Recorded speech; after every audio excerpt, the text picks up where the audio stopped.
Right then, hello there, this is Necklace of Ben doing a Talonite Demise deck profile. I wanted to say thank you for 1,000 views on my last video. It means a lot to me. Well, I'm just going to get on with the deck profile. So, for the monsters, obviously we have 3 Altair. It's the best Talonite because it brings them back and just is a good card. We play 3 of him. Obviously 3 Demise. This is the searcher of the deck. Now, it's actually not as good as Unk in this deck, but I'll get to why in a minute. So you play 3 Demise. Now, the reason that the 3 Unk are better is because the chances are, if you demise, the card's going to go to your graveyard anyway. Now, Unk happens to be bigger than Demise, so that's why he's better. We then play 2 Vega. Now, for the monsters, that's it. We play a grand total of 11. It's a really low count, because basically you don't want to dead draw them with Demise. Now, speaking of which, we play, of course, 3 cards of Demise. It's really good. It allows you to, once you empty your hand, you then play this. You draw 3 and discard your hand at the end of the turn. It's just a really, really good card. And you have to play it. It's in the name. We then play 2 Skybridge. It dodges things such as Fiendish Chains, basically anything we want to dodge. Veilers, but the problem with it is it has the restriction of only being able to summon a Talonite monster. So it's 6 and 2 3s. Now, so we play 1 MST. Now, occasionally our opponent's going to have a scary back row, and this can really shut this deck down. Like, this is for clearing out decrees. Tyrant's Tirade comes up occasionally when you're playing against shit players. But yeah, so we play the 1 MST. We then play 1 Soul Trash. Top decking this card late game is really good because you can go into on the mini-ag with it. And then the 5 material on the mini-ag usually wins you the game because there's not a lot people can do to get rid of it. You then play Foolish. Now, you play this to get dead cards out of the deck late game, or it can set up trigger loops, because you do still make trigger in this deck. It's still good. We then play 1 Rotor. You play 3, but it's at 1, so it needs 3. And then we play Upstart Goblin, because practically every deck should have an Upstart Goblin in it.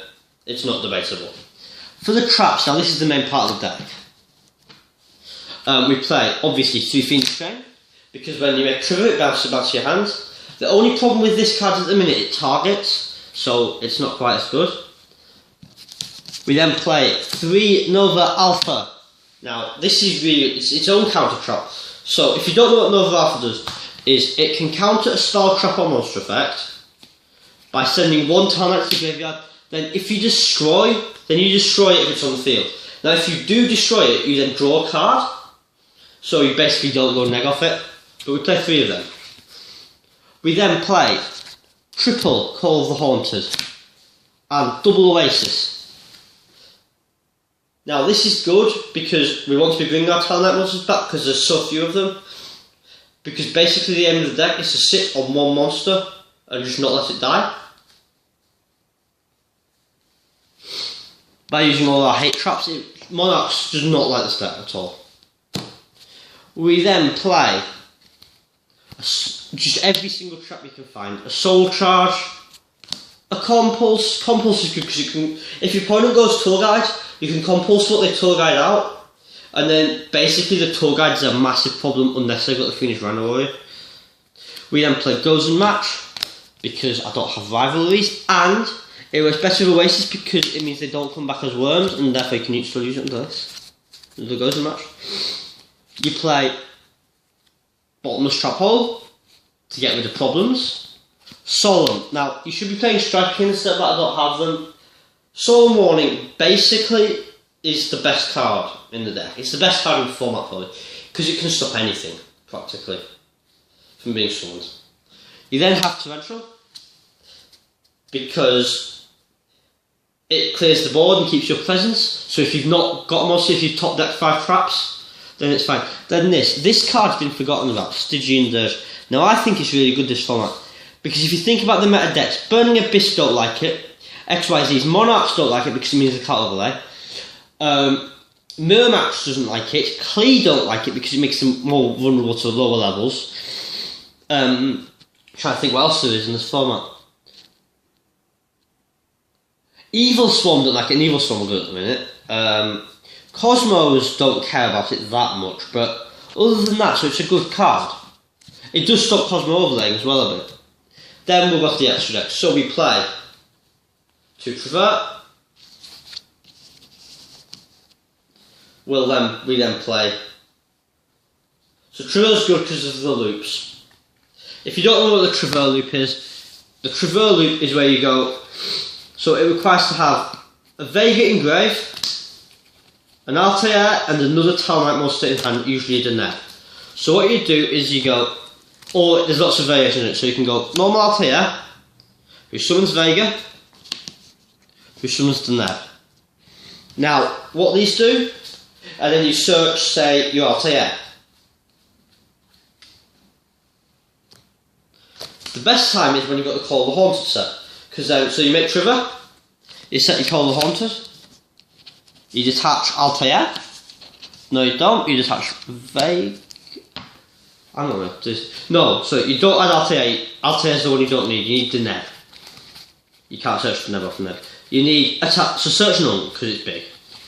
Then, so then you get the Traverse, so then you detach the Vague, you detach the Altair or the Vega depending on what you've got in hand.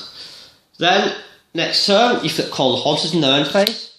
You summon Altair. No, I'll give this wrong again. You need to have a Vega engrave and the Altair in hand. Yeah, right, that's it. And another talent monster in the grave. So, then you flip the Call the Haunted. You go Vega, Altair, Unk. We got there eventually. Sorry about that. It's a lot easier to do when you're actually doing it because there's lots of variations on the loop. And I just couldn't think of one off the top of my head. And then you just keep making this, and when it's summoned it bounces all the cards on the field back to your opponent's hand. So it's really good. So we play 2 of him because you can loop them and one bounces the other back so you can summon it again next turn.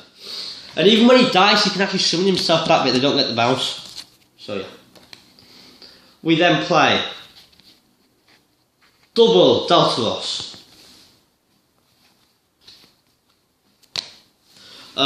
It's good, it stops them responding to your summons, and it's just all around good. Then we play Tsukiyomi. Now Tsukiyomi is so good because what you can do is, this is the best one, so if you go first, you can go something maybe like Vega, Deneb, then you search an Unk, right? And you can, then you summon the Tsukiyomi after setting all your traps. You detach off this, and then you ditch your hand and draw 2 cards. So it's basically a mini card of Demise, but you don't discard your hand at the end of the turn, you discard your hand when you play it. If Cards of Demise did that, it would actually be ridiculously broken, rather than just pretty broken. So yeah. So you play 1 Tsukiyomi. He's a really good first turn play. Then you play this, because BA don't like it at all. Basically, if BA can do it, this can stop it. They can't mill under it, they can't add back under it, it can negate Dark Monster effects in the grave, it's absolutely horrible. We then play 1 Rom the Guinead. Now, making this on 5 materials, basically your opponent has to wait 2 turns to out it, so it's amazing. So yeah.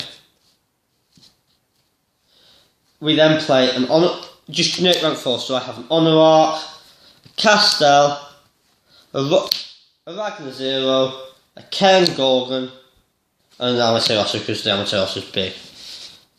And those cards shouldn't really need explaining, because I've explained them enough times. Then we play 1 Starleaf Paladinimo. Also, for generic rank 4s, I also have an Emerald. And what this does is it can negate an effect, And then when the thing dies, you draw a card, so it's fun as well.